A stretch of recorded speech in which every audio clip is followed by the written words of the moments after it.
Yan. Good morning po sa bawat isa. Saturday class. So, our subject is work and destiny. Lesson number 4 po tayo, mga kapatid.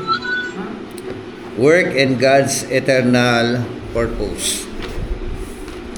Yung atin pong mga pinagkakitaan, trabaho, ano kinalaman nito sa tinatawag na eternal na layunin. Meron palang kinalaman yun, hindi lamang physical, ano. Kaya napakahalaga na makita po natin yung mga bagay po na ito. Sige, tayo muna yung manalangin. Pastor Jennifer, open us in prayer. Tayo pinagulog sa Panginoon. O dakilang Diyos, makapangyarihan sa lahat. Salamat po, Panginoon, sa panahon ito na muli. Kami ay mag-aaral ng salita. Salamat din po, Panginoon, sa aming nagawa sa pag-aaral. Kapanguna po ng aming Bishop, Prophet and Lord. Ilay daw niyo po sa Kanya ang mga bagay na dapat namin matutunan. Ito, Panginoon, ay patuloy na magliliwanag sa Kanyang buhay upang sa ganun ito'y ma-relay, Panginoon, sa amin at maunawaan din namin, Lord. Salamat po, Panginoon, sa pagbuloy na pagmamahal mo sa amin, sa paghatid mo sa amin sa lugar na ito, na ligtas, mapayapa, at may kagalakan. Loobin mo, O Diyos, aming Panginoon, kaya maging bukas ang aming puso't isipan na maunawaan namin ang mga salita na ihayag mo sa amin sa mga ito. Kaya naman, sa mga tao na wala pa sa lugar na ito, loobin mo, Panginoon, ay idako mo rin ang kanilang mga panyapak. Sa ganun sila man ay maging bahagi ng pag-aaral nito. Kaya salamat, umawa mo ang kaalaman na nagmumula sa Panginoon at maging ito sa aming buhay. Pagpalain mo, Panginoon, ang gawain ito. Sa pangalan ng Jesus, Panginoon. Amen. Amen. Ayan. So, welcome. Yes, welcome. Online. Pastor Romel. Pastor Jonathan. Tama ba? Bishop, nakamute po kayo. Nakamute. Ayun. Okay na? Okay na po. Okay. Lesson number 4. Work and God's eternal purpose. Dito po sa church, magkasunod po na naipangaral ko po yung una, right perspective in our work and in our wealth. Ano po? Tamang pananaw patungkol sa ating pong trabaho at saka sa ating mga kayamanan. Yung pangalawa po, yung wrong perspective in connection to our work and to our wealth. At dito po, work and God's eternal purpose. Sana maiangkla yun no? Marami po kasi mga Kristiyano, nagtatrabaho lang pero hindi nila nailalapat sa tinatawag na eternal na layunin ng Panginoon. Ano po?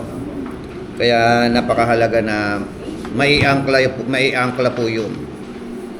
Mai-connect po natin yun. Kasi kapag gano'n, lalo po tayo pinagpapala ng ating Panginoon Diyos. Amen?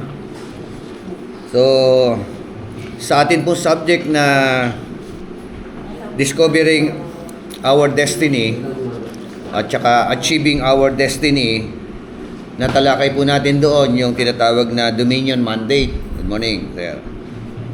And eternal purpose of God. So, sabi nga, when we talk about our work life or our career life, we are talking about using our gifts, our talents, and abilities in the workplace to extend God's kingdom and advance His purpose. Anong purpose? To extend God's kingdom. At talagang, sabi nga maging ang kanyang layunin ay atin pong magawa. Kaya hindi basta-basta nagtatrabaho lang tayo. No? Hindi po tayo pinayaman ng Panginoon o pinaginhawa ng Panginoon para physically o personally na ito ay i-enjoy mo. Meron pong purpose ang Panginoon. Merong layunin ang Panginoon.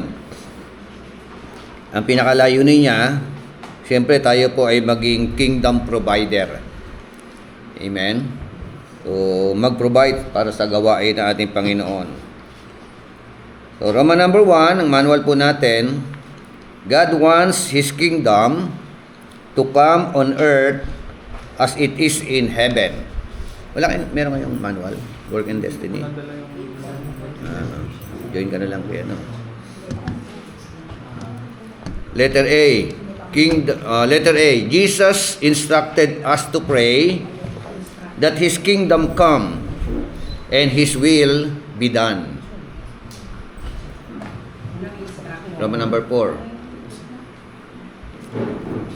Roman number 2 na Ako na po yan. Lesson tayo number siya. 4. Roman number 2 na po yata tayo. Ano? Tapos na to? Opo. Saan Roman tayo? number 2 na. Sa Roman number 2 po. Tapos na po natin yan, Roman 1. Roman number 2. Sige. Roman number 2. Opo. God's kingdom. Ano na po natin, na-take na po last time. God's kingdom Sinusuko lang kami ni Bishop kung talagang alam mo pa rin. Kaya talaga. Alam mo, nagsusulat kayo, no? Ay, pumapasok kayo. Tingnan lang po. Roman 2 na po tayo. Roman number 2, tama. Talakay na pala.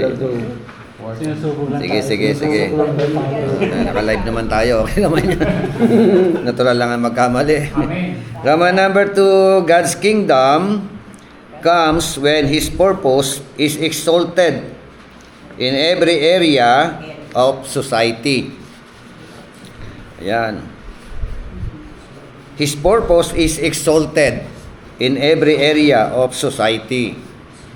Kaya hindi po tayo nasa apat na sulok lang ng iglesia natin. Tama po ba? So, actually, nasa apat na sulok tayo ng ating community. Nasa apat na sulok tayo ng atin pong bansang Pilipinas. Ano po? Every area of society. Yan. Kaya dapat talaga may mga kinatawan ang Panginoon sa bawat sangay ng ating pong community. Amen po ba? So, yung iba sa atin guro. Yung iba sa atin nasa Department of Justice. Di ba? O kaya yung iba nasa flood control. Yun, sana sila na lang. Di ba? Dapat may padala tayo mga congressman doon. No? Kaya sa halip na mga congressman, di ba? O kaya senatong, di ba? Padami ng padami tao ka. Si Kupitan, sama niya. Dapat doon po Kaya tama sa totoo lang dapat ang Kristiyano pumapalaot din sa gobyerno. No? Dapat mamulat po ang sangka-Kristyanuhan diyan. Opo. Hangga't maaari dapat nga meron tayong kagawad katulad ni FB Banyares na Kristiyano, pastor pa. Diba?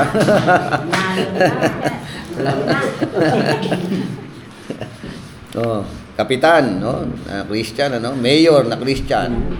Lalo na kung presidente natin Christian. Yes, amen. Di ba?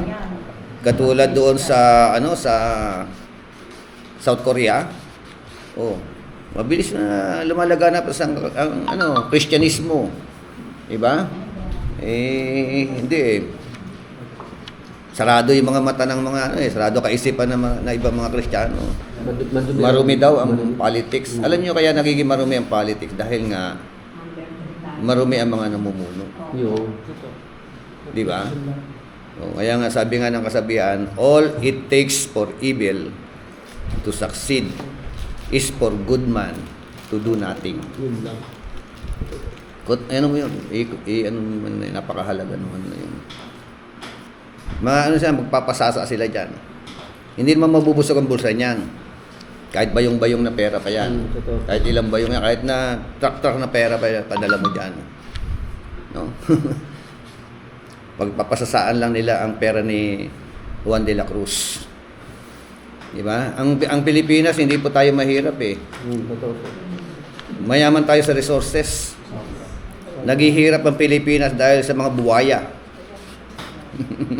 Kala ko janitor case. Hindi na pala janitor case ng isa.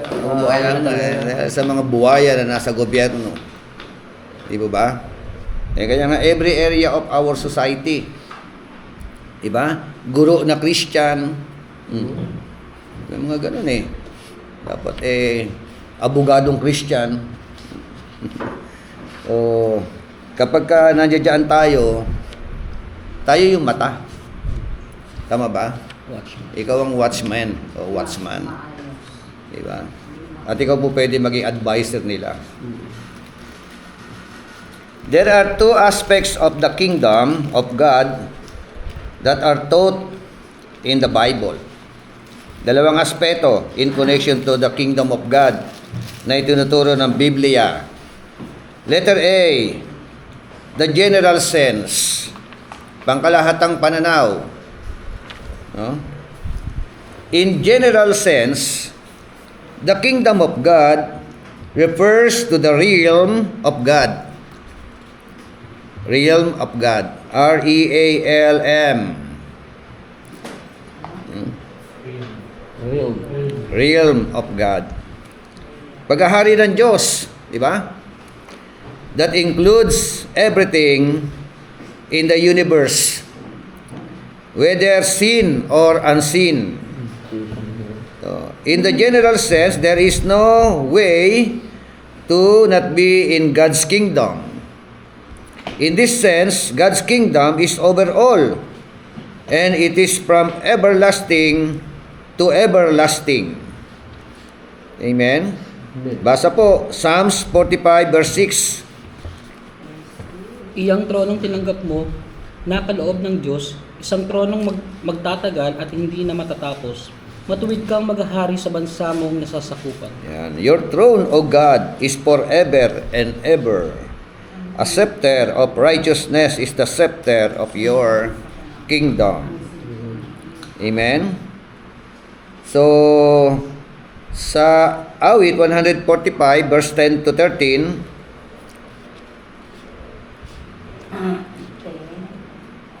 all your works shall praise you, O Lord, and your saints shall bless you. They shall speak of the glory of your kingdom and talk of your power, to make known to the sons of men his mighty acts and the glorious majesty of his kingdom. Your kingdom is an everlasting kingdom, and your dominion endures throughout all generation. Amen? Referring sa pangkalahatan, ano? Meron pong ikalawang bahagi. The specific sense, letter B. In the specific sense, the kingdom of God refers to the reign of God. Kanina, realm of God. Ngayon, reign of God. Paghahari. No? Kanina, scope no? Sakop. Ito naman yung paghahari ng Diyos. Kaya nga, ano? And only includes those spiritual beings and areas that are submitted to the will and purposes of God. This refers to the government of God. In general sense, Satan is in the kingdom. However, in this specific sense, he is not. No? Sa pangkalahatang pananaw, included po si Satanas. No? Nasa paanan po ng ating Panginoon. Sakop siya. No? Pero sa tinatawag na specific sense, hindi po sakop si Satanas. Ayaw niya kasi magpasakop. No? At syempre, pati mga alipores ni Satanas. Hindi po sakop yun. At yun po ang trabaho ng mga mananampalataya. No, si Satanas, huwag natin trabahuhin yan. Doon na yan eh. Bahala na sila ng trabaho. Ano pag-asa yan eh. Baka may pati si Satanas, trabahuhin niyo pa. Bahagyan na niya ng word of God. Baka iba. Banda muli, magkasama na kayo. Kaya nga eh. Kasi may mga pastor na pati yung mga patay, binabahagi na ng word of God eh. Ng gospel. Pinapatanggap yung mga patay. Nagpunta na sementeryo. Nag-iebanghelyo sa patay. Oh. You know, kasi nga raw, si Kristo po nangaral doon sa mga espiritu nakakulong. Di ba? Yun yung ano eh. Kaya pati sila ginagaya nila yung mga patay na sementeryo, binabahaginan. Yan ang mahirap pa hindi nag-aaral eh. Di ba? Ang aral doon, hindi po ebanghelyo. Nung si Kristo ay nangaral sa mga patay, nung inaralan niya yung mga patay, hindi po gospel ang dala niya. Hindi po salvation. Ang dala niya roon, justice. Keruso preaching. No? Tagal-tagal niyo inaralan ni Noah. Yung karamihan doon, mga tao ni Noah eh, no? Panahon ni Noah. Deklarasyon yun. Dinideclare niya. Yes. Tapos habang nakikita siya, they were begging for another chance. Yeah. No? Pero no chance at all. Wala na pong pag-asa pag namatay na ang tao. Kaya hanggat buhay ka, hanggat malakas ang tao, no? Ang Diyos po nagbibigay po ng opportunity, no? To many chances. Di ba? Para suko na ng lubusan ng buhay sa Panginoon. Pero marami mga tao, binibigyan ng Diyos ng pagkakataon, dinideny naman nila. Di ba? Hindi nila tinatanggap. No? Gusto nila ang mundo. Gusto nila kalayawan. So, pagbabalik ni Kristo, hukom na siya noon pag nagbalik siya. Di ba? Huhukuman na yung mga hindi tumalima. No, yun po. Kaya yung Matthew 6:9-10, Our Father who art in heaven, hallowed be your name. Your kingdom come. Your will be done on earth as it is in heaven. Specific sense po yan. Na po? Na ang mga tao sa mundo ay dapat natin unti-unting masapok. No? Unti-unting mabahagi na ng mabuting balita. Ang gagamitin ni Lord diyan, ikaw at ako, tayo pong mga mananampalataya na nakapasok na sa kingdom. Kung hindi ka pa nakapasok sa kingdom, hindi mo kaya ibahagi ang kingdom. Hindi ka magiging kingdom mindset, di ba? So, yan po yung mga katotohanan. Kaya narito tayo sa specific sense. Po. It is in this specific sense that number one, we can pray for God's rulership, government, or reign to come on earth as it is in heaven. Yan. Nasa specific sense tayo. Na ang Diyos ang siyang maging mag-rule, di ba? Na gobyerno ng Panginoon, sana no? To come here on earth. Katulad ng nasa langit. Pangalawa, we can extend the kingdom of God or extend God's rule in the earth. We can extend. Kaya bawat simbahan, no, ng born again, no, mga totoong mananampalataya, yan ay kumbaga sa ano yan, kuta, no? O office o branches, di ba? O lugar na kung saan diyan nagtitipon-tipon o diyan dinadala yung mga maliligtas. At yung mga ligtas na siyempre nandiyan diyan, di ba? So, we extend the kingdom by bringing other free will beings and areas of society under submission to the word and will of God. Amen? We can extend the kingdom of God. How? Paano? To bringing other people. Diba? Na sila po ay kumbaga sa tumugon. Diba? Sumampalataya. Pumasok. Magpasako. Diba? Sa kingdom.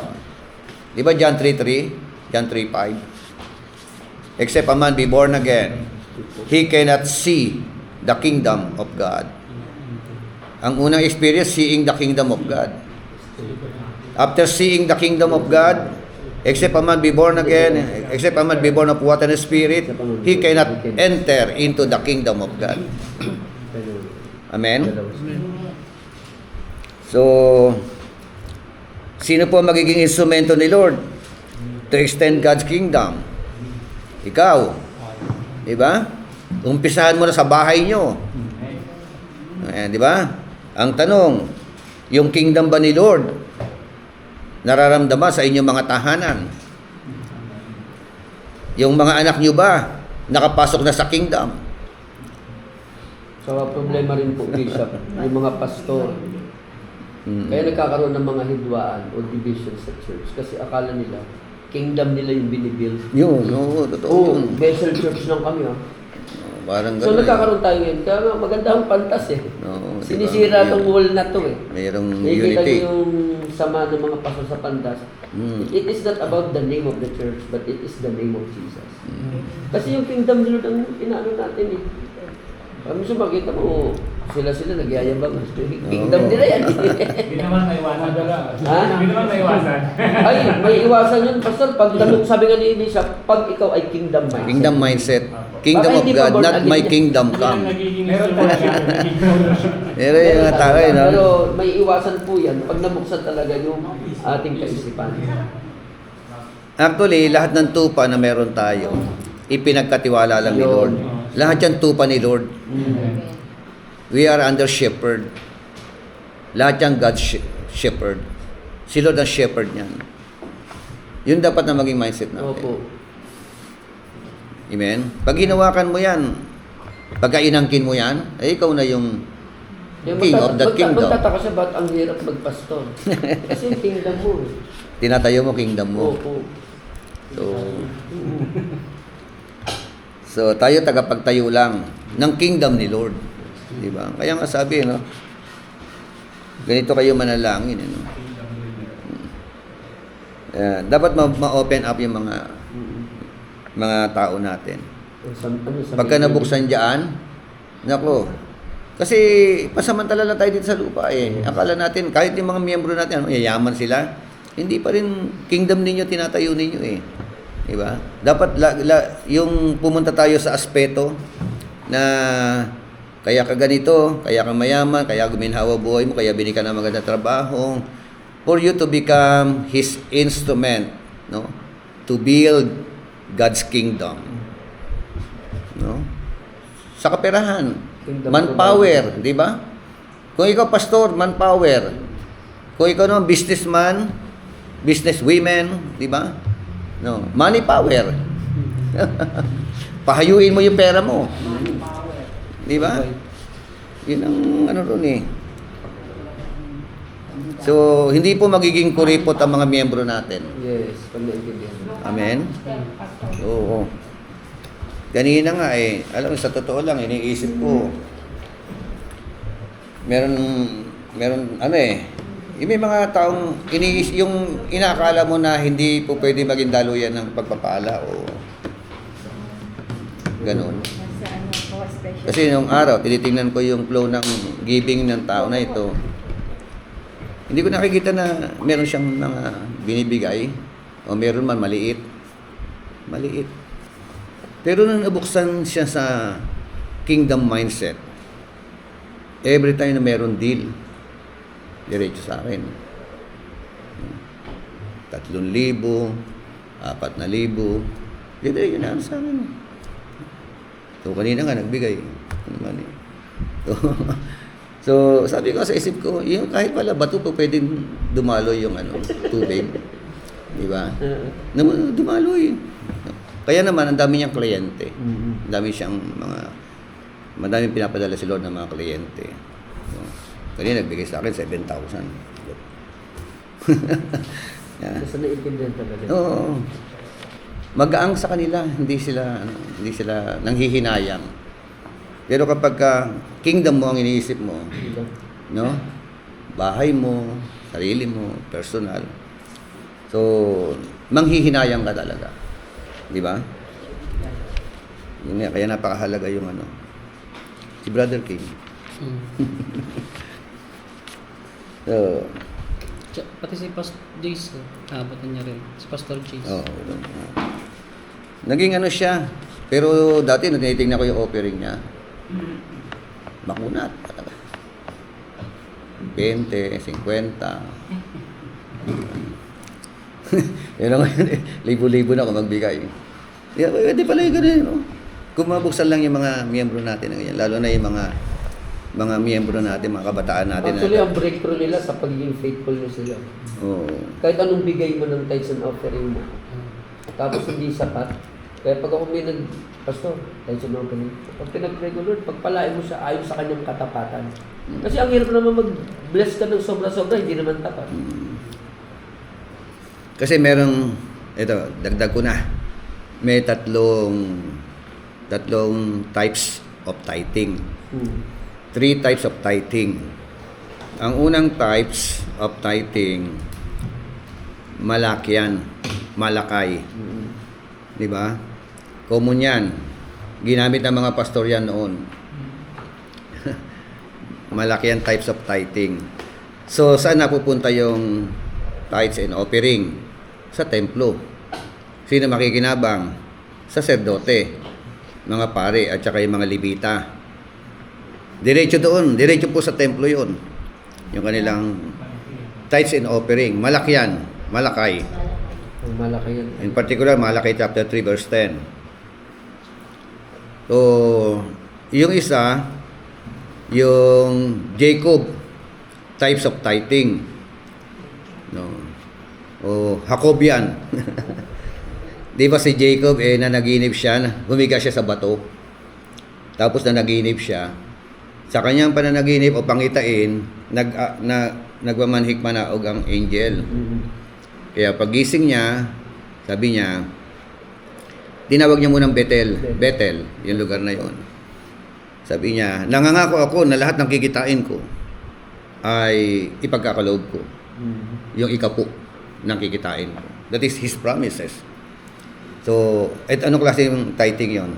Yung tithes na pangako. Pero wala kang mababasa na tinupad niya yon. No. Tama ba? So, marami mga Kristiyano nangangako. Pangako lang. Pero pag kumita na, lalo kung malaki, nakalimutan. Kasi walang account na tinupad niya yung pangako niya. Di ba marami mga Kristiyano ganyan? Puro pangako lang. Pastor, pag-pray mo ko, mag-a-abroad ako. Pagdating ko sa abroad, bibigay ko sa iyo yung ikapu, no, ng aking kikitain. Yung pangako no. Nakaisang buwan na. Hindi nagme-message. Isang chocolate, wala pa rin. Kaya nga. Yung mga ganun, pag nabe-bless, nangangako no. Kaya, yung Jacob, types of tithing, pangako. Parang politiko. Politiko rin kapag campaign period, ganito gagawin ko, ganito gagawin ko, ganito gagawin ko. Pag naupo na, wala na. No. Nakalimutan na yung pangako. Total, sabi na nga, pangako nga lang yun Pangako na, huwag niya sama tupad. Tama. Yung sumunod, Melchizedek type of tithing. Yan. Melchizedek. Nasa Genesis chapter 14 yan. Wala pang Malakay, wala pang law na panahon ni Moses. Opo. Before Moses, Yes. no? Nangako na. Ay, hindi nangako, ginawa. Di ba? So, kanino napunta? Diretso kay Melchizedek. Yeah. Yung Malakay sa templo. Yung Melchizedek sa man of God. Dumidiretso. So, Bishop, Pero depende pala sa... Hindi, parang tayo siya. Depende pala sa tao. Hindi, depende sa pag-educate ng pastor. Oo. Anong tutulungan? Paano natin sila tutulungan? Kasi minsan tayo, pagdating sa pananalapit, takot tayo magsalita. Baka sabihin nila mukhang pera sa pastor. O yun. Pag hindi ka takot magsalita, Pagka member mo, natatakot ka. Kasi nagpaparinig ka. ay, Pero kapag iba makikinig, Pero ano, No. parang may gumagawa talaga. ayun, No, meron. kala ko hanggang bugbog lang. yun nga, yung kinukwento ko nga sa inyo. Kanina lang inabot sa akin, 7K. Ibig sabihin, kumita siya ng 70,000. Kasi karamihan kasi ng bulat sa nilagay sa Oh, Sa box. diretso. Doon sa man of God. Yun ang Melchizedek yan. Kasi nung nakasalubong ni Abraham, si Melchizedek. Galing sa pagkamkam ng mga planter, di ba? Oh. Diretso, binigay niya. Nakatay, 3 types, ano. So, pwede po yun. Kaya, depende sa conviction ng miyembro na mag-iika po. Kung gusto niya ilagay sa ano, During that time, pinaturo sa akin yung pastor. Mm-mm. Yung senior pastor. Sabi, nag-react. kung idiretso sa man of God, ang problema, Melchizedek yun eh. Melchizedek yan eh. Pero pag naitulog mo. So, kung kayo yung pastor, ano mas maganda? Kaya, Ano, 1 and 2 lang yun. Ay, 1 and 3, wag lang ito. kaya nga maraming pastor ngayon na hindi naman kumbaga nag-hirap din sa ministry dahil hindi naturo ng ano yun. Yun nga. Ituro mo man, nga ano, ngingisi pa yung mga tao, di ba? O, sisimangot pa yung mga tao pagka tinuturo mo. Pero hindi nila alam eh. Kaya sa aming bishop, total nabuksan na rin ang conviction ng isang member. Kasi ayaw nila yung kasi ang conviction nila sa pag nag-type ako, 10% sa'yo. Ganun yung ano nila. Sino ba naman tayo para Tumanggi. kontrahin yun? No. Kasi yun naman ang ano. Oh. So, yun na ang ano. Yung pwedeng ano, hindi pwede. Kasi ano yun eh, kumakain tayo eh, practical. Oo. Kaya pag practical ino-honor yun. nila ang man of God, lalo silang i-bless mo. Kasi tayo yung daluyan din ng pagpapala ng Panginoon. Yun ang hindi nila Ayun ang makakita. hindi nila na Akala nila piniperahan natin sila. isip nila, pag nagbigay sila, ay napapunta ka ng pastor. Oo. Yun ang mindset talaga ng yun ang wrong may ano yun. May bago Kaya ka. kami, hirap kami Bago magsuot ng sapatos mo, Yeah, di ba? bago pantalon mo, bago polo mo. Mukha yung sapatos. Oo, Bago yung pag-isip ka Amerikano. ng bago. Tapos na, binibili May mo. pala pa yan. Bibigay yung Parang may kwento eh. Kaya hindi ko masuot yung lakos na sapatos, baka sabihin, eto na yun. Parang may kwento. Basta ano, ito yung pastor. Ito yung pastor. Lumapit may binigay yung Ito na yung man. pera. Kaya, Pastor, tayo mo yung ano, pantalon mo kasi. ang Melchizedekian tithing, yun ang applicable hanggang sa panahon natin ngayon. Hindi sa time bound. Sa Hebrew chapter 7.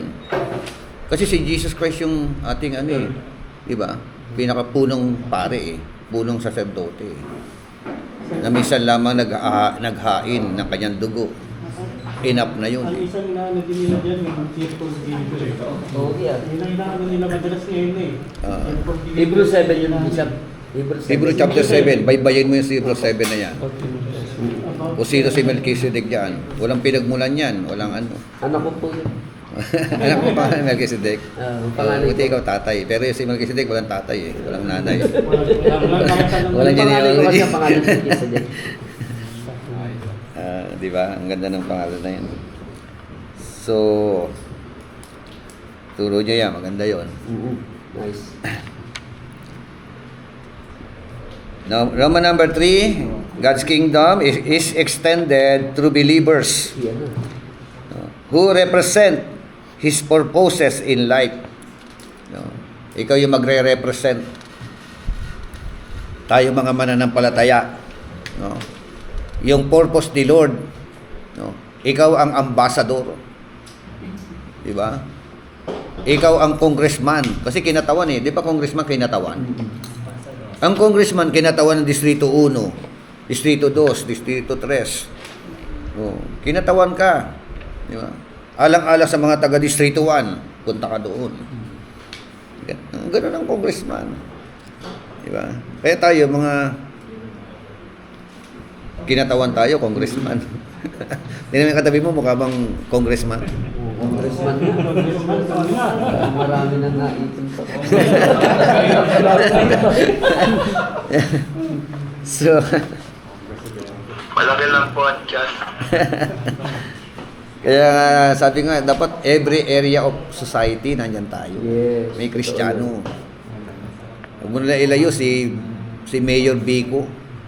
Mayor ng Pasig. Sobrang tagumpay ngayon ng Pasig. Kasi yung pundo hindi kurap eh, hindi nakukurap eh. Nilalagay sa project talaga. Visible talaga. Yung CR nila sa pamilya kasi may nag-order sa akin na. Di ba? Yung CR nila libre din. Ngayon, yung reporting nila, puro reporting lang eh. Hindi alam kung gaano katotoo. Maayos din. Tinodoktor. So, kaya dapat bumalaot tayo. No? Bumalaot kayo sa ano. Kung, ayun, di ba si Bishop Ragay nasa Lupon. Ayan. Ayan, mga kasama natin, mga Lupon. Kayo yung advisor dyan eh. Hindi po pwedeng 4 na sulok lang tayo na iglesia. Amen? So, Genesis 1, 26 to 28. God's purpose as it relates specifically to the marketplace involves 4 main aspects that are laid out in Genesis chapter 1 verse 26 to 28. Okay, basa po.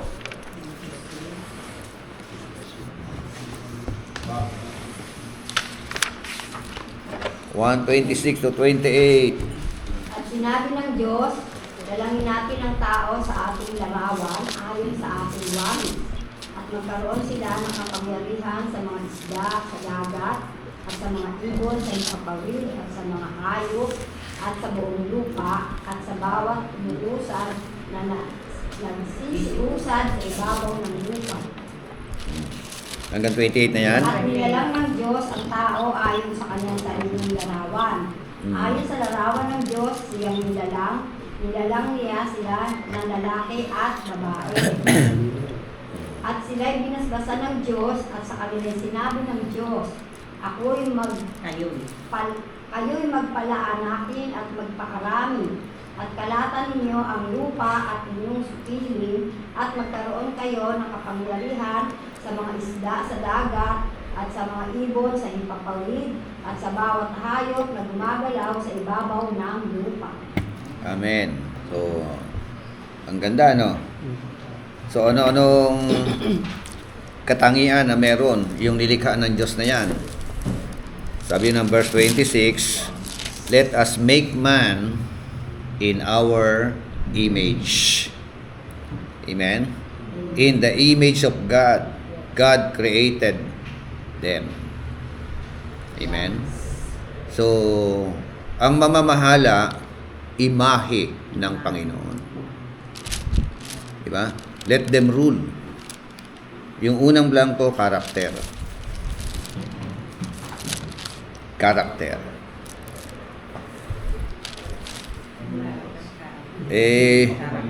Pag tinignan mo yung mga namumuno sa gobyerno natin parang may sungay no? Di ba? Yeah. Wala yung, hindi mo makita si Shekinah, di ba? Shekinah glory. So, kaya halatang mandarambong no? Makikita natin sa kanyang glory. Yeah. Halatang buhaya no? Kaya Damo ang ano nila, ang design ni Lord, ang mamumuno sa created being niya, sa mga nilikha niya, yung tao na kawangis niya. That is his original plan. Amen? Oh. Yun Sabi uli ng 126, then God said, let us make man in our image according to our likeness, and let them rule. O, di ba? Let them rule. Kaya, kampante ka kapag ka ang namumuno, mananampalataya. Di ba? Kawangis ng Panginoon. Pag yun ang namumuno, ang mamumuno. Di ba? So, ano yun? Zero corruption ba yun? O 5% corruption na lang? Di ba? Meron pa rin. Eh, hindi kaysa naman, 100% corruption. Grabe. To compare, di ba? Takot sa Panginoon. Inanampalataya, wala ka naman. Ito yun, Sabi nga, ang unang-unang katangian karakter. This has to do with the fact that God made man in the image of God. And that He wants man to reflect His character. Diba? Kaya nga, tayo mga Kristiyano, nagre-reflect ba yung character ni Lord sa'yo? Amen. Dapat reflection ka ng character ni Lord, Baka mamaya, character ng kaawa yung nagre-reflect sa'yo. Diba? So, we are the reflection of God's character. No? Amen? God wants His character and nature to be a present reality and a goal. Amen? This has to do with establishing holiness. Amen? Integrity, excellence, justice, diligence, and the fruit of the Spirit in the workplace. No. Congratulations, Pastor Frederick. Nasa ka na, di ba? Nasa workplace ka na ngayon. Ano po yung Christian company? Tuloy-tuloy mo na. Undang huli, ikaw na manager niyan.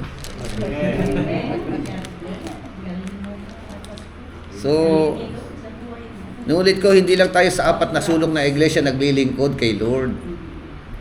Pastor ka rin diyan. Kung saan field ka dinadala. Amen? That is your garden.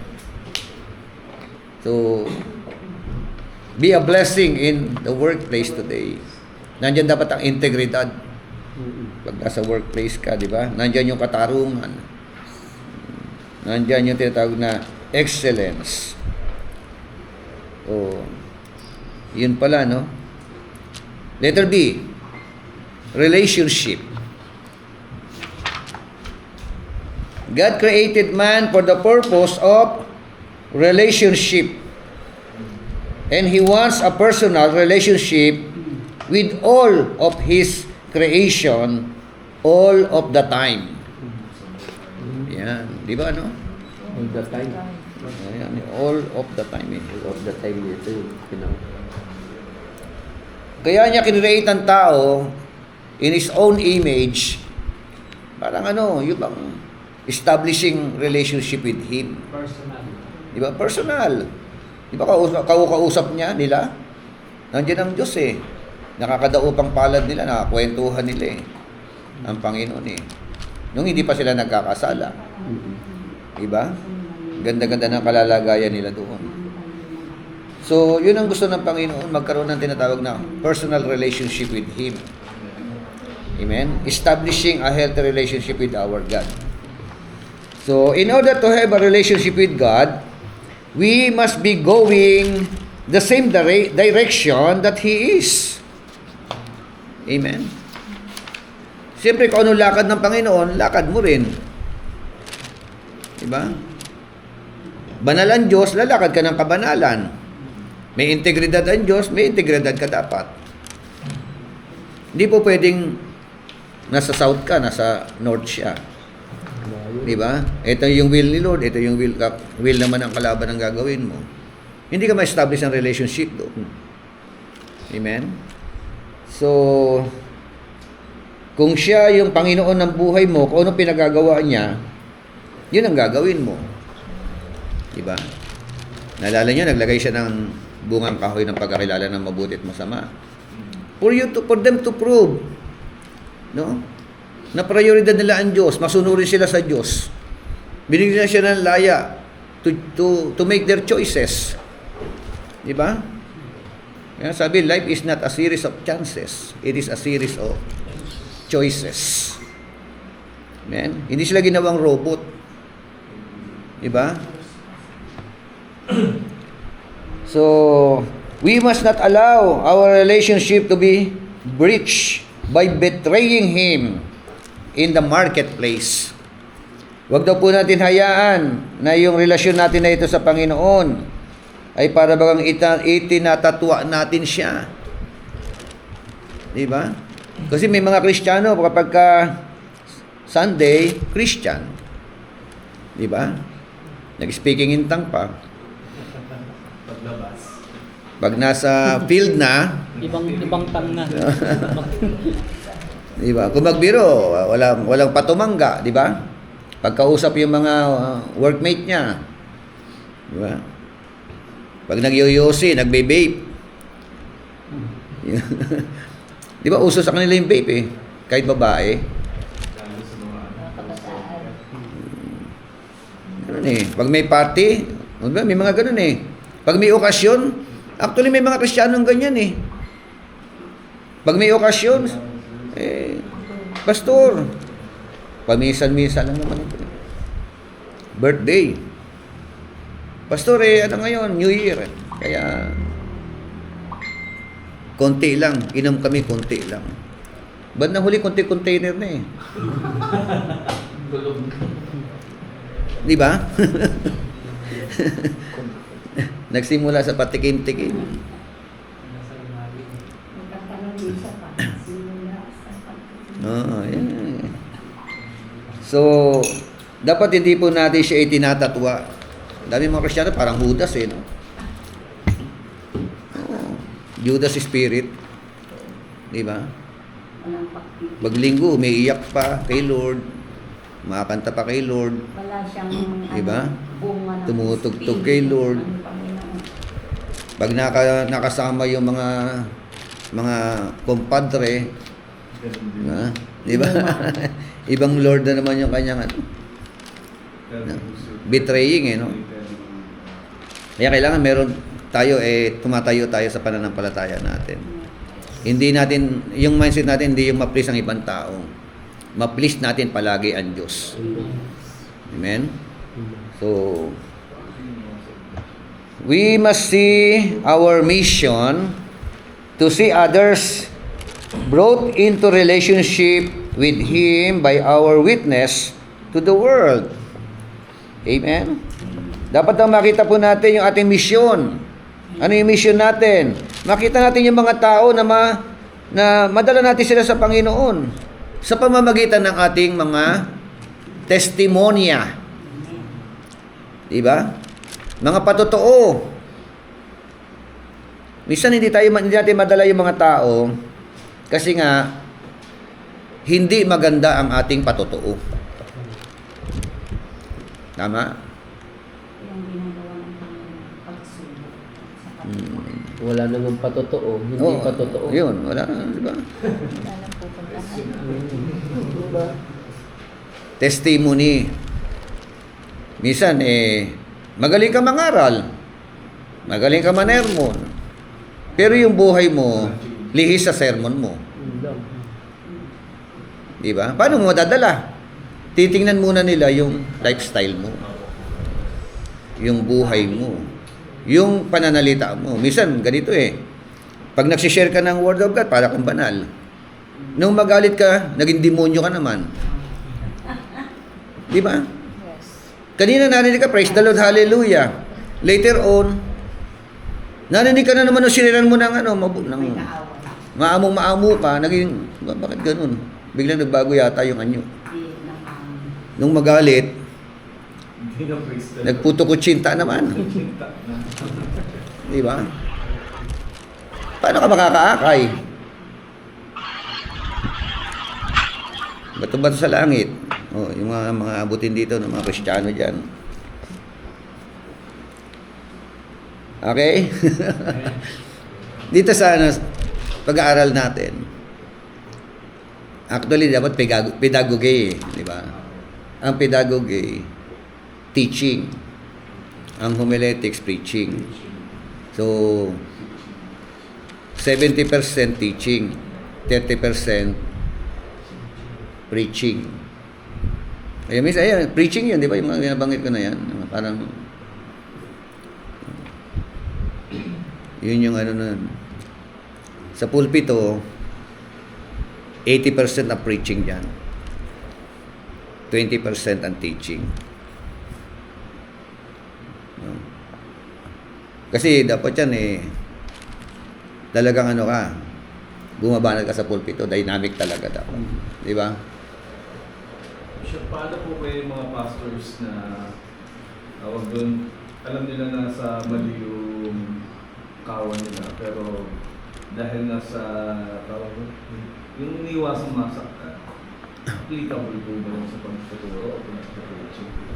Kasi ang Lord, talagang direct to the point eh. Kahit sa Santiago, pag binasa sa Santiago, talagang sinasabi niya ganito kayo. Pero sometimes bilang mga Kaya uso nga, yun. yung mga Preaching. nag-preach yung mga nangangaral, meron tayong iniiwasan na salita. sa Topic. tao. Opo, para hindi Hindi mas... masakit. Ayaw mo masaktan yung ano, lalo na kung tighter. Opo. Kasi, Paano O kaya yung supporter. kasi pag nililid ka naman talaga doon ng Diyos, sabihin mo. Ano, oo. Pero Huwag kung mo may i-preach intention para kang magpatama ka lang. Pero kasi, tapos minsan, bibigyan pa ng ministry, yung mga bagay na. Siyempre, Hindi. nakakalambot yung ganun. Kung makita mo sa pastors, tapos nakikita mo yung ano niya, wala kasing authority para pagsabihin nyo kasi hindi mo yung awa. Pero kasi bilang pastors, kailangan mo talaga sabihin yun. Dapat nasabihin yun sila sa Biblia. Kaya minsan, para bang yung mga nakikita natin, natotolerate pa sila na magpatuloy sa bagay na hindi Na mali. Kasi kaya mainam ang expository preaching.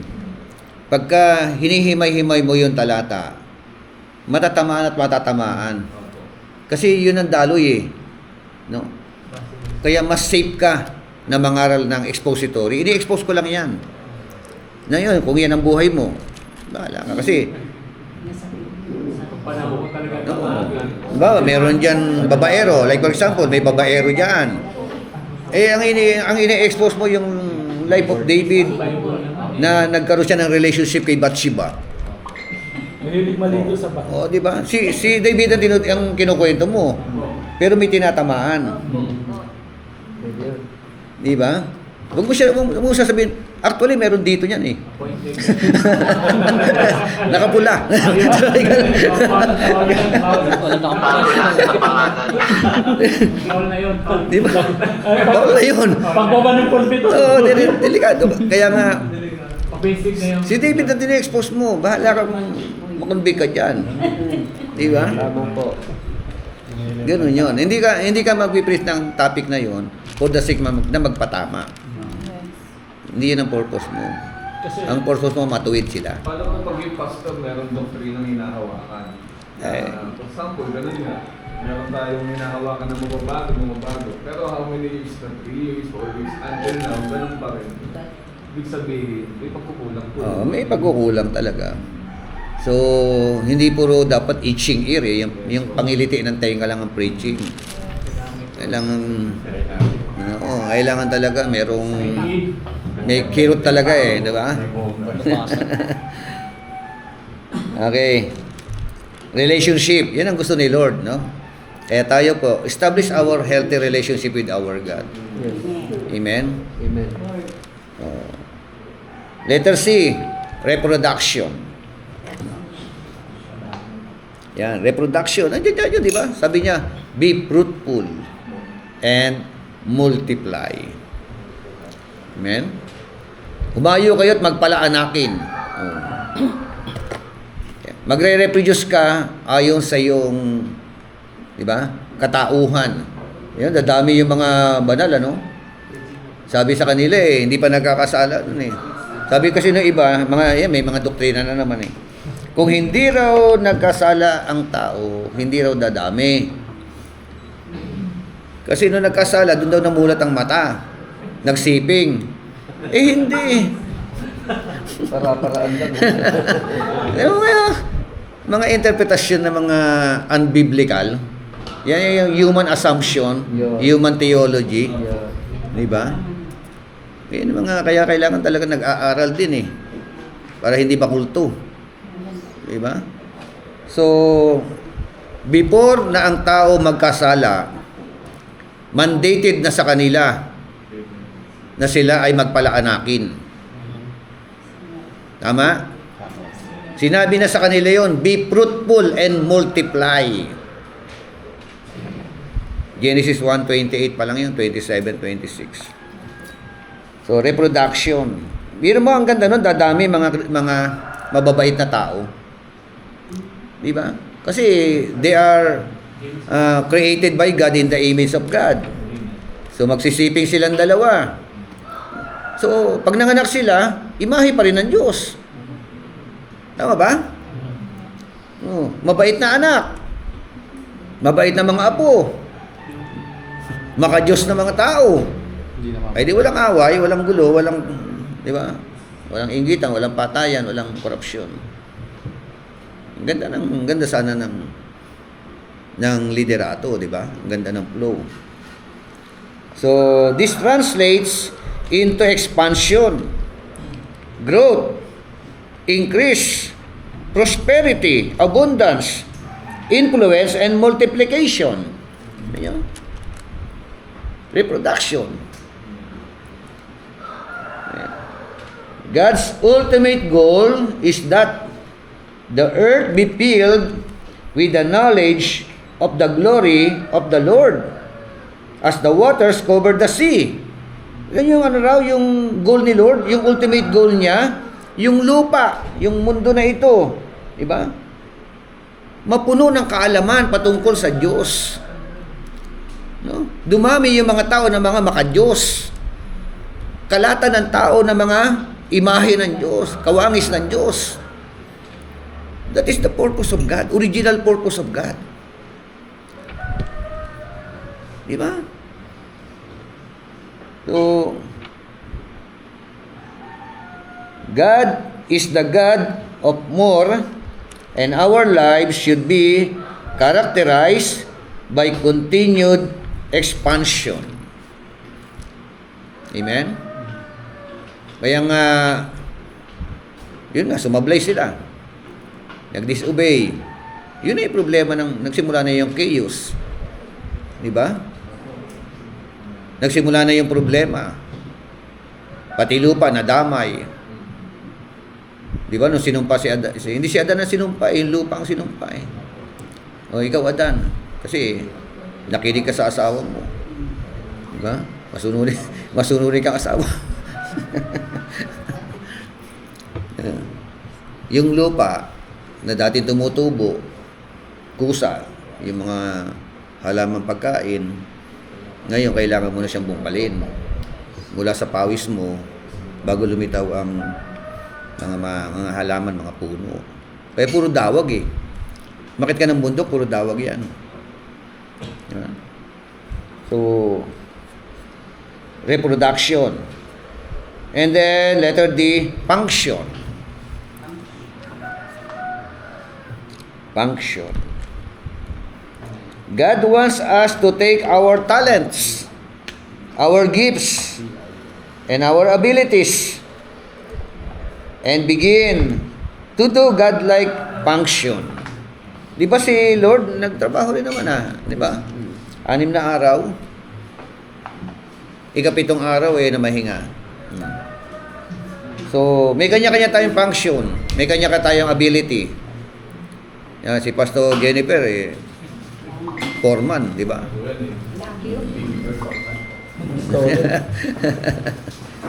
So,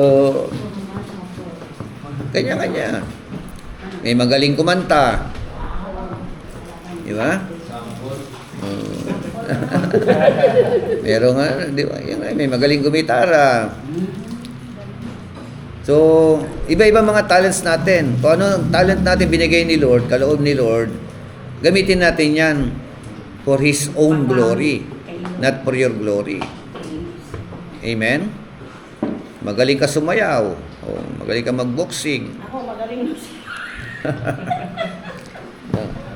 So, mag-function. Kung ano man talent na meron tayo. Amen? Sa ministry, binigyan kayo ng talento ni Lord. Use it for His glory. Di ba? Oh. Kung ikaw mapera, use your money for His glory. Totoo yun. Sabi ko. Wala kang pera, use your life for His glory. Anong talento mo? Diba? Magaling ka maglinis ng church. Use your life. Use your talent. Talent din yan, di ba? Oh. Kaunti lang po may gusto na. Ayaw nun eh. Nakala nila eh. Pinakamababang panunungkulan. Pero hindi yung sa tagong panunungkulan o hayag na panunungkulan eh. Or function. Minsan yung mga hayag sa panunungkulan na ginagawa, no? Pag nagsukat ng ano, di ba? Ng reward ang Panginoon, eh bakit mas mababa ito? Eh, bakit mataas ito? Kasi nga, faithful siya na ginagawa niya yung trabaho o pinagkaloob sa kanya ng ating Panginoon. Di ba sa Matthew chapter 20, verse 1? Good and faithful servant. Hindi sinabing good and faithful musikero, drummer, no? Song leader. Walang ganun. Di ba? Preacher. Good and faithful servant. Di ba? Doulos. Servant. Okay. Function. He wants us to learn to rule and reign with Him in this life. Amen? Nais daw po ng Panginoon na malaman po natin, no? Na tayo po ay mamahala, no? Maghari kasama niya. Pinapaintindi niya sa atin.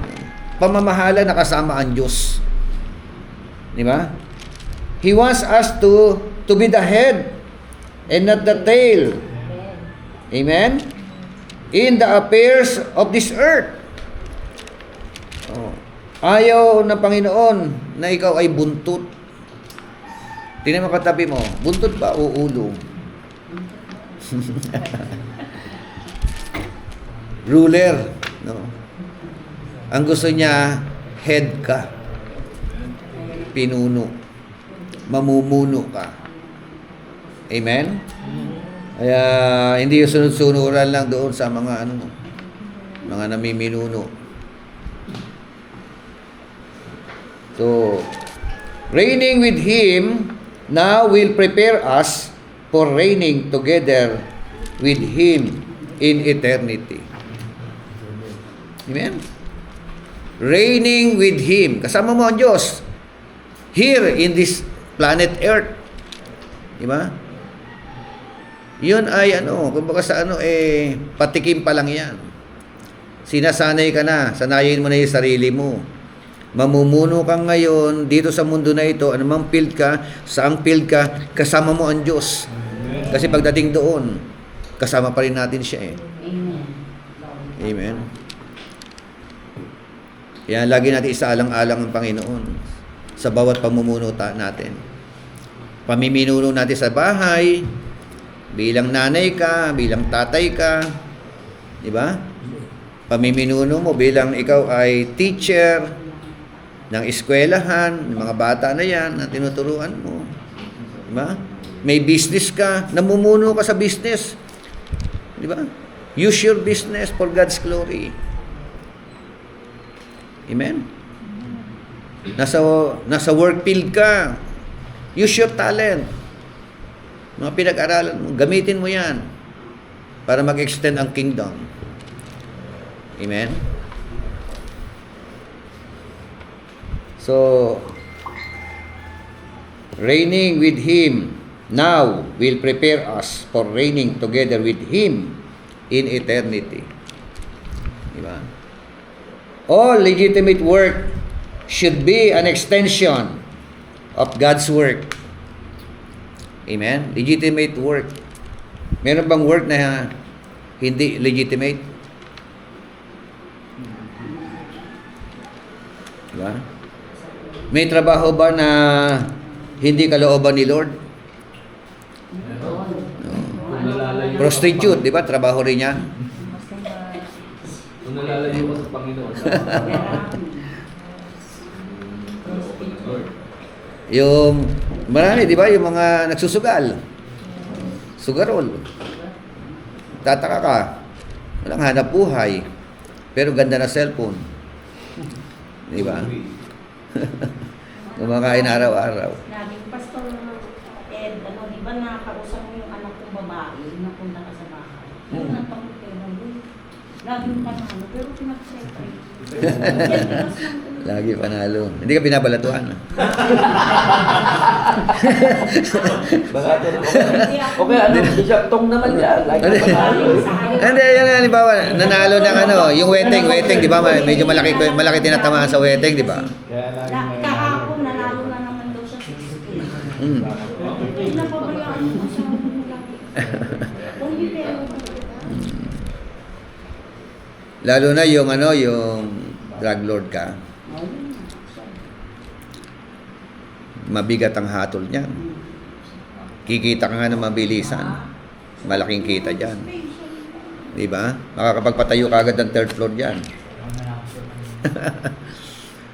Pero yung consequence niyan, abangan mo. sinasabihan ko na parang siya. Parang yung trending Hindi ngayon pa sa... siya nakikinig. Pero sabi ko, huwag bigla ka magano'n. Yung paluin ni Lord, tapos yung magkaroon siya kung ano yung ginawa niya, yung sakit.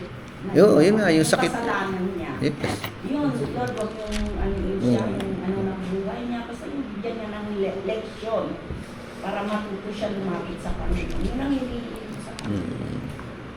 So ito, sermon na itong binigay ko na sa inyo. Maganda po ito. Diba? Oo, diba? Ang talata ninyo, Genesis 1:26 to 28. Magdadali pa. May 4 points na kagad. Magdadali sa... Malino, malino. Diba? Oh. Nandyan lahat yun eh. Kapitan nyo na lang ng talata. Ipasok na nila yung talata. Verse 26 in letter A. Yun Diba? ang ano yan. Ayan yung na yan. Ito, expository. Yun, expository pa. 1:26 to 28, tatlong talata. Okay. Next weekend, next week. So, the Father's business involves ruling and reigning. It involves bringing divine order and establishing dominion over all of the created world. Ganda pala ng Father's business, ano? Ano na, pinapapalooban daw ng pamamahala at pamiminuno, paghahari, no? Reigning and ruling. It involves bringing divine order, di ba? Kaya kapag may order, ano, walang gulo pag may order. Di ba? So, minsan nagkakaroon ng chaos dahil nga walang order. Di ba? Yung wala sa hulog yung mga tao. Yun ang ano natin eh. Yun ang ating, di ba na? Di ba habang nag-clean up tayo, di ba, Pastor Edwin? Opo. Paano kaya natin mai-involve ang mamamayan doon sa ganyang mindset, ano? Yan ang pinaghahandaan po minsan. So, Relationship. oo. Doon titirahan. Yun nga. Tsaka yung relationship first of all kay Lord eh. Yun ang pinaka-ano. Nabanggit ko rin kanina yan. Di ba may papiling kami kanina? Nag-feeding kayo. So, Pero bakit po dito sa atin napakahirap nun? Pero sa ibang bansa. tama yung sinabi mo. Hindi, kasi Sa ano Abu eh. Dhabi, kahit maliit na bagay, hindi mo pwedeng ipag- Masunuri sila ron. Galing nga kami ng Taiwan. Ito ba? Nung punta kami ng Taiwan, malinis na malinis ang Taiwan. Wala kang makita kahit isang Depende po basura kasi sa dyan. ano namumulot talaga. Kasi dati ang Marikina, actually taga Marikina ako. 2006 ako lumipat dito para mag-pastor.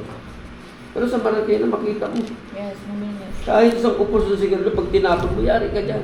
Davao. Eh pagdating mo sa Kulang Marikina, ng disiplina. lahat ng mga tao, dibul sa mga basura. Yes, Ba't nagagawa naman? Depende Kaya ka nga. talaga sa namimili. Oo, sa pagpapatupad. Yun. Pagpupukusan yan, mangyayari yan. Pero pag Implementation nasugod, eh. wala. Kulang ng pangil eh. Opo. Sabi ko kulang ng pangil. Sa Linis Davao, na. di ba? Malinis Linis na ang lang tayo ng Davao. linis. Sila tapon naman ng tapon. Kaya wala silang heart panatilihin na malinis yun. Diba? Yun ang iniisip Eh doon ko, eh. paano ma- Alam nyo, traffic light ha. Pagka traffic light. Hihinto yan. at hihinto kapag ka nakaredya, kahit walang dumadaan. Stop ka talaga. Ito sa Subic, di ba? Di ba? Kahit walang basta may pedestrian lane, ihinto ka within 5 seconds. Disciplinary. Oh, hindi May ka pwede tatawid ron. wala, ihinto ka. Pag dumire-diretso ka ron, Nakahuli ka na huli. Nakabang na siya. Eh kung ganun yung Implementation ng kasi health. doon talagang Minsan, hindi, tinitingnan ko ano kaya, bakit natatakot sila hindi iboto? O, di ba? Mga ganun. Parang ganun. tetestingin natin yan. Parang ganun nga po. Kaya nga, may mga ganun. Yung talaga yung iniisip ko. Paano? Wala kaming nakitang asong gagala-gala. Dahil walang gagala-galang aso, walang tae ng aso sa kalsada. Yan ang mga siga Dito ng nakikipagpatintero ko sa tae ng aso eh. patok. Tayo ng aso, siga ng patok yan. Hindi. Iiwasan mo yun pag nandiyan. Marami itong aso bishop ay 5. May mga lakit sila, mga palibon. Kaso lang, padlak sa gabi yung gate. Dapat ang responsible ka sa Disiplina talaga po. Oo. Implementation talaga. Doon po yan. Pangilan, di ba?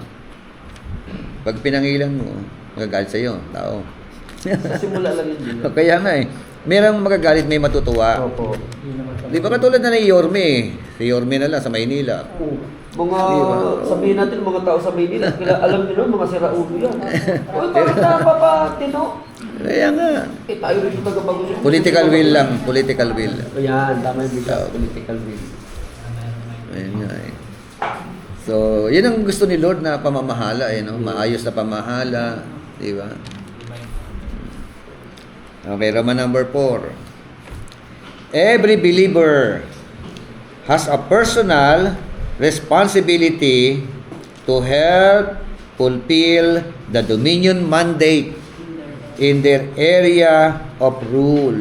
Every believer. Ito lang yan, personal responsibility. Yan lang yan. Bawat mananampalataya, makakatulong tayo. Simulan natin sa atin. Yes. No? Para yung tinatawag na dominion mandate mapulpil. No? Kung saang area ka dinadala ni Lord. Hindi na kataon, nasa bagong silang tayo. Amen. May purpose ang Lord. Ito yung area natin. Sabi nga ng 2 Corinthians chapter 10 verse 12 to 18. Sabay-bayin na natin yan. At hindi kami nangagmamatapang na makibilang o makitulad sa mga ilan doon sa mga nagmamahuli sa kanilang sarili. Ngunit sila sinusukat ang kanilang sarili, sa kanilang itinutulad ang sarili, sa kanila rin ay mahma, walang unawa. 2 Corinthians chapter 10 Verse 12. Datapwat hindi naman ipinagmamapuri ang labi sa aming sukat. Ngunit ayon sa sukat ng hangganan sa amin ay hindi namamahagi ng Diyos na gaya ng sukat upang umabot hanggang sa inyo. Sapagkat hindi kami nagsisilagpas ng higit na waring hindi namin kayo aabutin. Sapagkat hanggang sa inyo naman ay nagsirating kami sa Ebanghelyo ni Kristo, na hindi namin ipinagmamapuri ang labi sa aming sukat sa makatuwid bagay, ang mga gawa ng ibang mga tao, kundi yamang may pag-asa na ayon sa paglago ng inyong pananampalataya, kami pupurihin sa inyo ayon sa aming hangganan sa lalong kasaganaan, upang ipangaral ang Ebanghelyo sa mga dako paroon ng lupain ninyo, at huwag kaming magmapuri sa hangganan ng iba tungkol sa mga bagay na nangahahanda na sa amin. Datapwat ang nagmamapuri ay magmapuri sa Panginoon, sapagkat hindi subok ang nagtatagubili sa kanyang sarili, kundi ang ipinagtatagubili ng Panginoon. Amen. Hanggang verse 18, ano? So, sabi ro sa English version, for we are not bold to class or compare ourselves with some of those who commend themselves. But when they measure themselves by themselves and compare themselves with themselves, they are without understanding. Marami ko po kasi yung una, yung magkukumpara ka ng sarili mo. Pag kinumpara mo pa yung sarili mo doon sa pinakamahina, kaya tinitingnan mo yung sarili mo, mataas ka. Di ba? So, dapat ikumpara mo yung sarili mo doon sa mas ahead sa iyo, di ba? Kaya nga ito sabi, wala raw po ito naman yung mga nagkukumpara ng sarili nila sa kanilang sarili. Ano ibig sabihin nito? But when they measure themselves by themselves and compare themselves with themselves, they are without understanding. The verse 13, but we will not boast beyond our measure, but within the measure of the Spirit, which God apportioned to us as a measure to reach even as far as you. For we are not overextending ourselves as if we did not reach to you, for we were the first to come even as far as you in the gospel of Christ. Kaya nga, pagdating ng verse 17, but he who boasts is to boast in the Lord. Yung nagmamapuri, ang ipagmapuri niya ay walang iba kundi ang Diyos. Hindi ang kanyang sarili. Amen? So, kasi marami po mahilig magbuhat ng bangko. Di ba? Kaya, wag po natin tingnan yung sarili natin na sobrang galing natin. Sobrang anointed tayo. Di ba? Kung meron man tayong anointing, may galing tayo, may talent tayo, ipagmalaki natin ang Diyos na nagpahiram sa atin ng kakayanan na yan. Amen? Sabi rin ng 18, for it is not he who commends himself that is approved, but he whom the Lord commends. Amen? So, every believer has a personal responsibility to help fulfill the dominion mandate in their area of rule. Minsan kasi kapag lumalaki na yung ministry mo, yumayabang ka rin. Di ba? Oo, malaki rin ang ulo. Minsan nga eh. Mahirapan din siya magsipagdamit ko pag lumaki ulo. Pag binigyan ka ng, dapat pag binigyan ka ng ganong kalaki ng ministry ni Lord, siya pa rin ay pagmalaki natin. Yes. No? Yan ay pagkakatiwala lang sa atin ng Panginoon. Kung maliit naman ang ministry mo, wag mo maliitin ang sarili mo. Lahat ng malaki nagsimula sa maliit. Amen? Lahat ba nagsimula agad sa malaki? Di ba? Pag Nagsisimula sa pinamanahan baba. ka ng malaki, paliit yan kasi hindi mo kayang imanan sa malaki. Tuturuan ka pa rin ng Panginoon sa malaki. Oo, merong proper management. Ano? Yes. So, ganyan yung ano. Okay.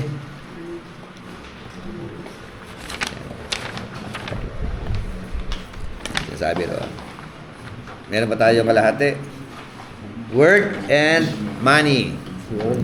Saan natin to? Work and money. Usapang trabaho at pera. Yun. Trabaho at pera. So, di ba depende yung pagdating ng pera sa uri ng trabaho meron ka. Di ba? Pag doktor ka, ba, medyo malaki-laki mga dating yan, ano? Pag nurse ka, di ba? Medyo malaki rin, ano? Halimbawa, teacher ka. Kung pastor ka,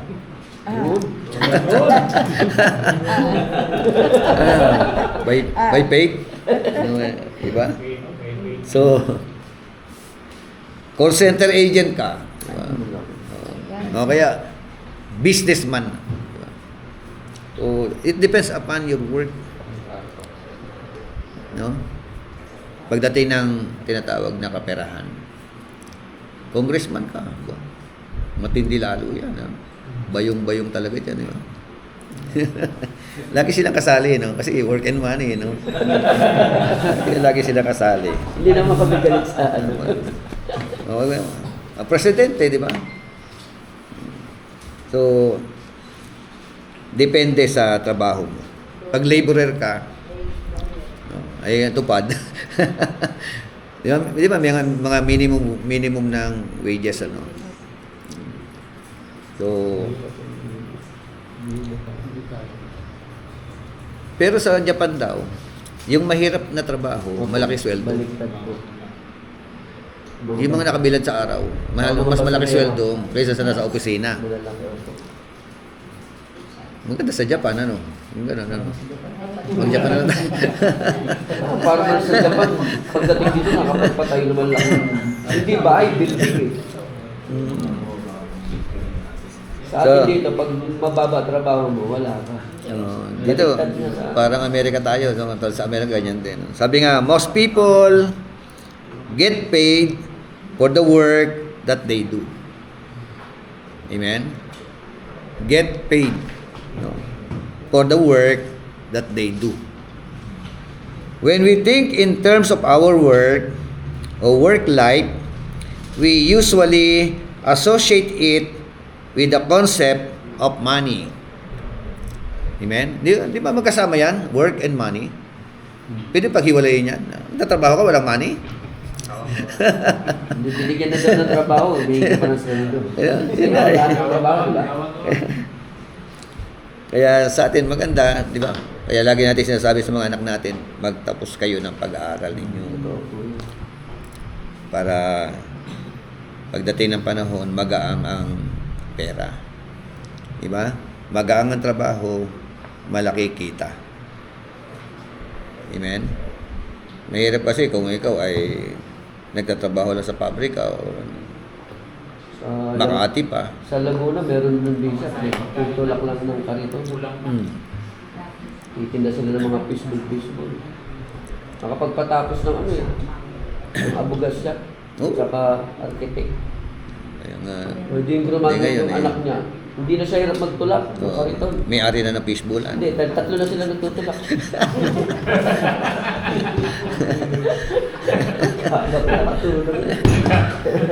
Nag-upgrade eh, no? Nagtutulak, tapos sa wala. Upgraded. Dati hindi ka, dati ano, ngayon bike na. Pinamayan. Pinamayan na siya. Nag-upgrade ano. Hindi pa natulong yung damay.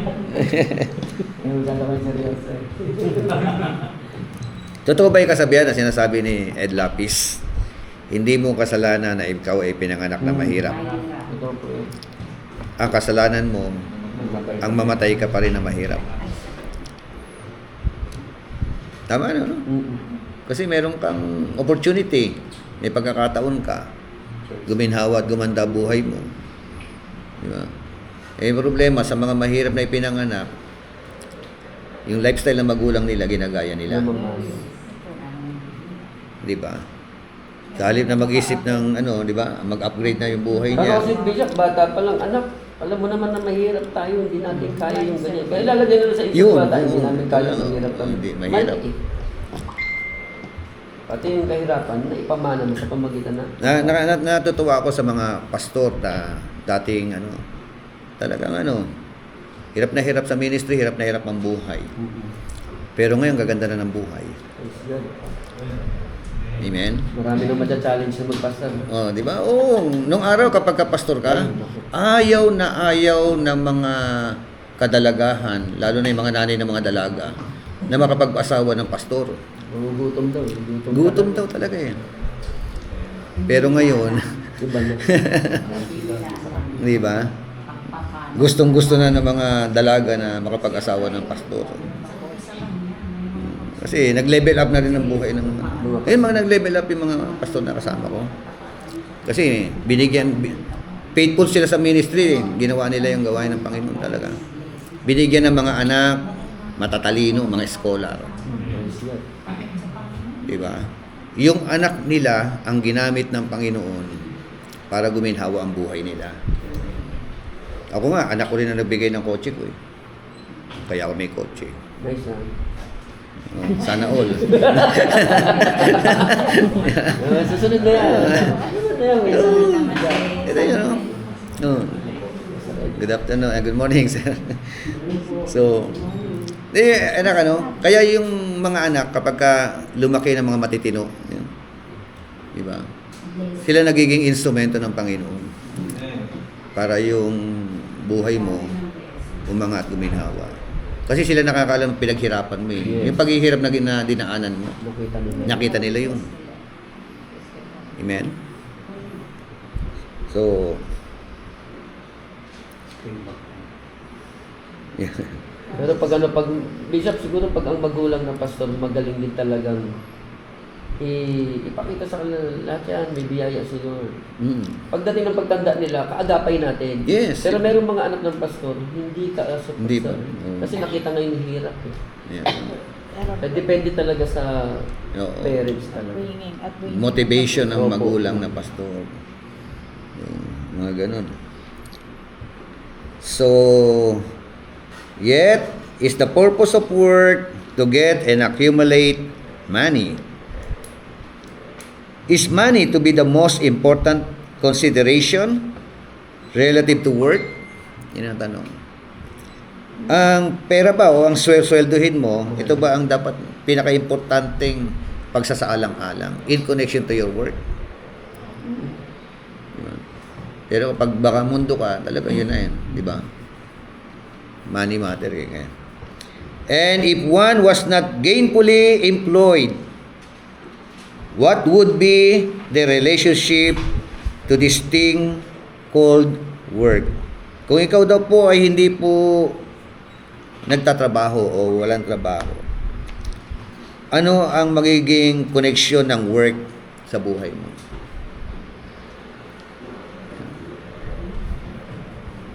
Advisable ba yung full-time in the ministry today? Kung malaki yung obligation. Kung malaki. Pero pag Thank you maliit, sa Kung maliit ang congregation. thank you sa support. Di ba? Reality. Yeah, yun, full-time. Kagaya ng mga And, pastor. and how can you define full-time in the ministry? Yun na naman, di ba? Pasok na naman tayo sa ano eh, no?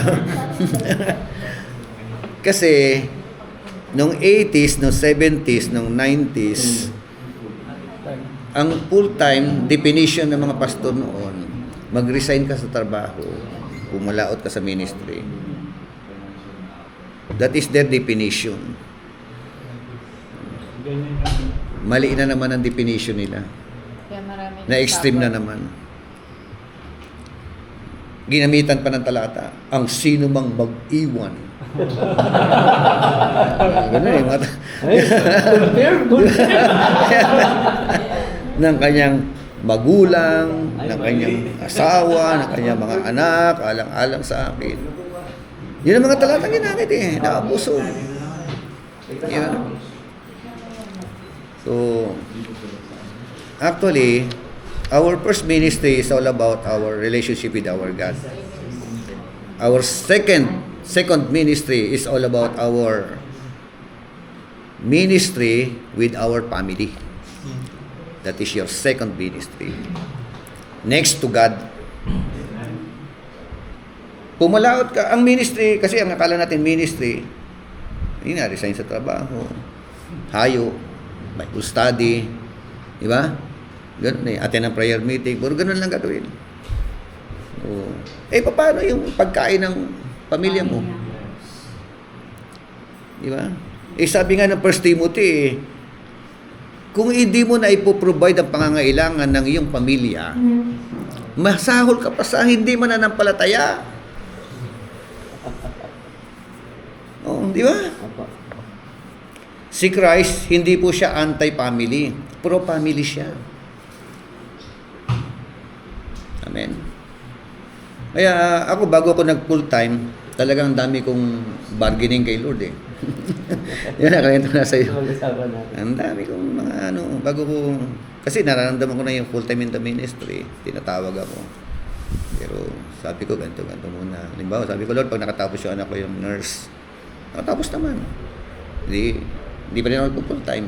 Lord, pagka nakapasa sa board exam, nakapasa. Hindi pa rin ako nag-full-time. So, Lord, pagka nakapag-abroad, hindi pa rin ako nag-full-time. At businessman kasi ako that time, ang hirap ang hirap i-reject o alisin, ano.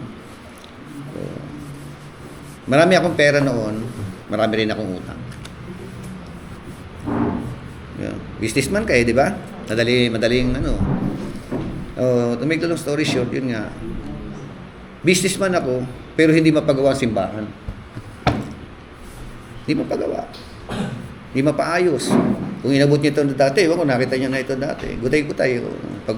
Pag umulan sa labas, uulan sa loob. Di ba? Pag tumingala ka, kita mo yung langit. May mga butas-butas kasi mga bubong. Nagtuturo ako dito, 2010. Tumatakbo yung mga pusa dyan. Naghahabulan yung mga daga at pusa.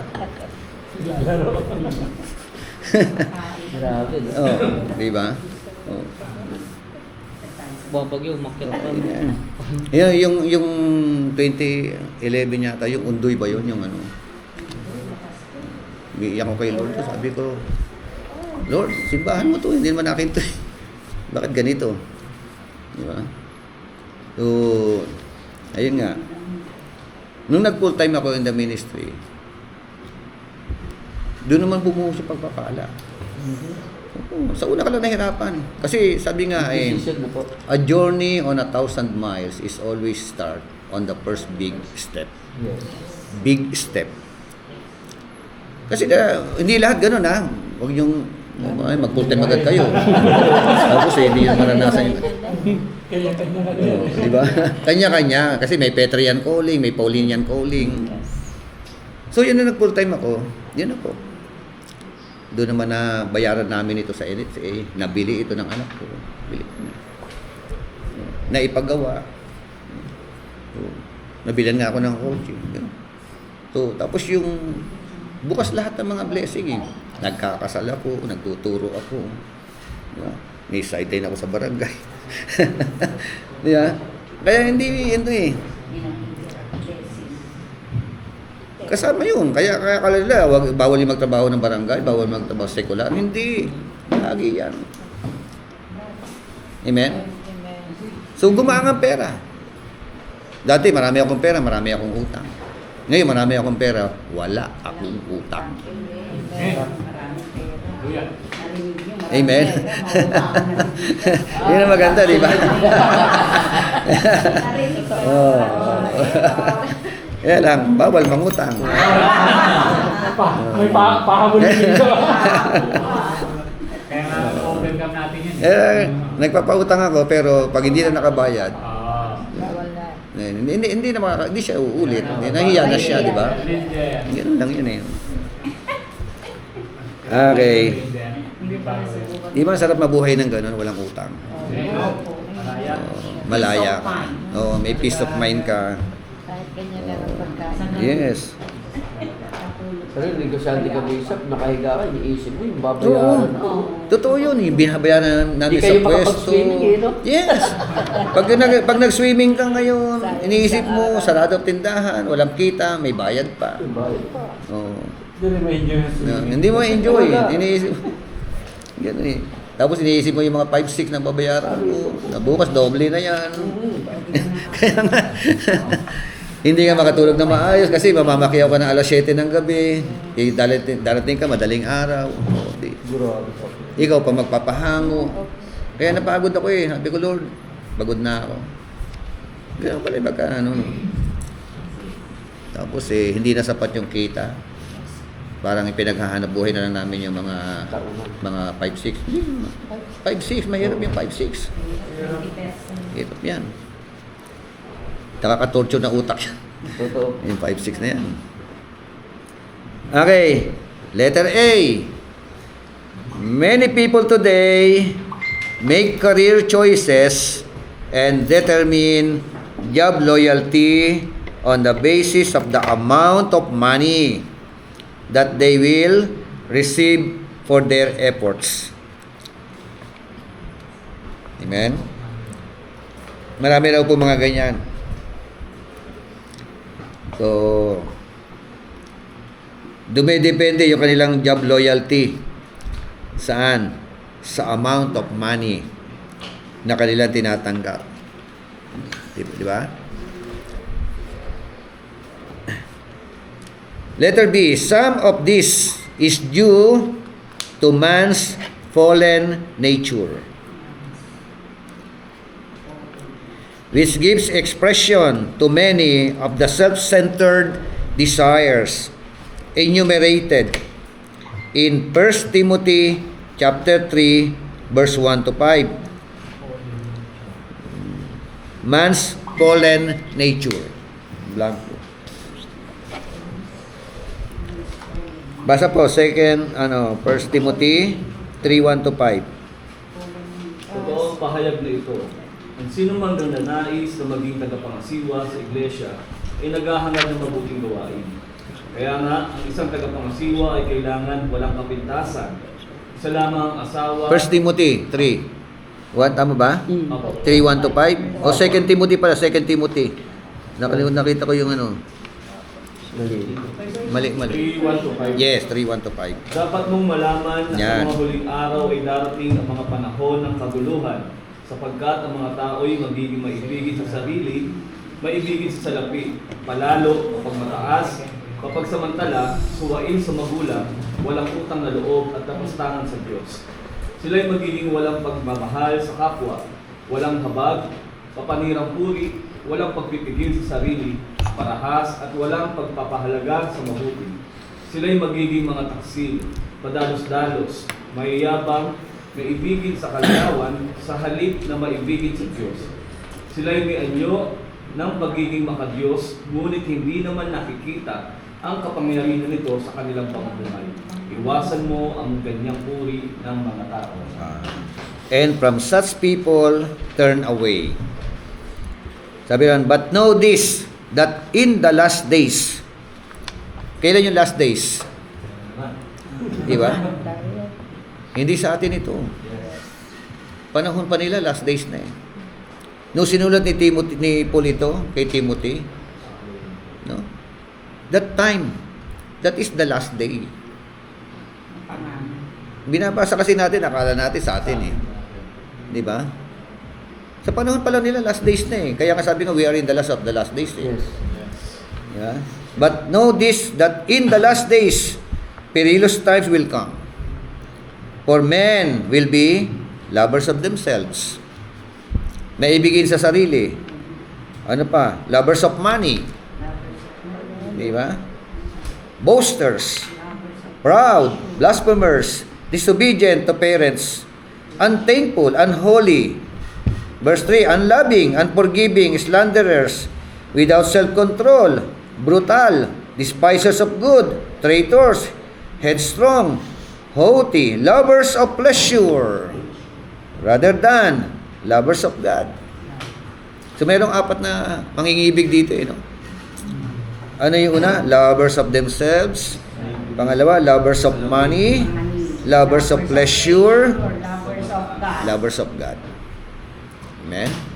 Pero in these last days, sabi doon, ang mga tao, common, yung tatlong mangingibig. Lovers of themselves, lovers of money, and lovers of pleasure. Diba? So, siguro, ilang porsyento kaya yung lovers of God? And letter C, some of this is due to the wrong concept of the overall purpose for work.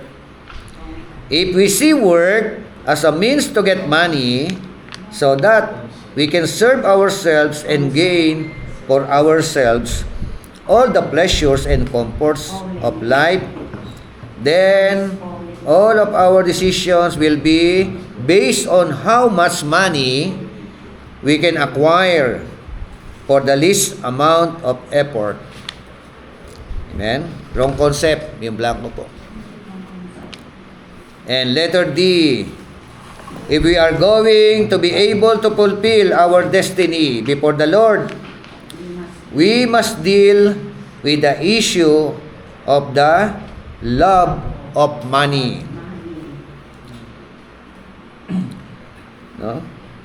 And the love of things No? Yan, love of things, pagmamahal. Kasi wala na po tayong mga Diyos-Diyosan rebulto, di ba? Pero ang isa pa pong definition ng idolatry, everything or anything na minamahal mo, pinapahalagahan mo higit sa Diyos, that is an idolatry. Kaya pwede maging idolatry mo sa sakyan mo, idolatry mo asawa mo, idolatry ang pera. No? Oo. Pagka pinahalagahan mo yan ng higit kay sa Diyos, that is an idolatry. Kaya ang pera, hindi masama. Maganda ang pera. Tama na magkapera tayo. Tama na yumaman tayo. Tama ba? Amen. But the love of money, it is not the money itself. But the love of money is the root of all kinds of evil. Amen? Amen. So, hayaan natin ang pera ang siyang sumunod sa atin. Huwag natin hayaan na ang pera ay maging Panginoon natin. Pag ang pera ang naging Panginoon natin, dadalhin kanya sa kasamaan. Sa kasadlakan ng buhay. 1 Timothy chapter 6, verse 10. For the love of money is the root of all kinds of evil. For which some have strayed from the faith in their greediness and pierced themselves through with many sorrows. Amen.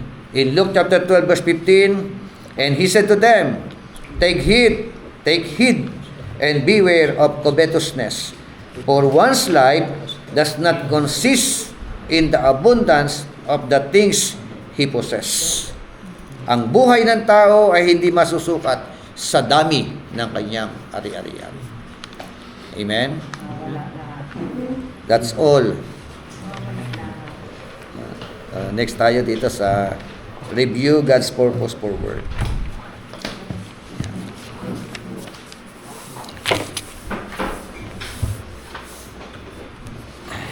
Break muna, break.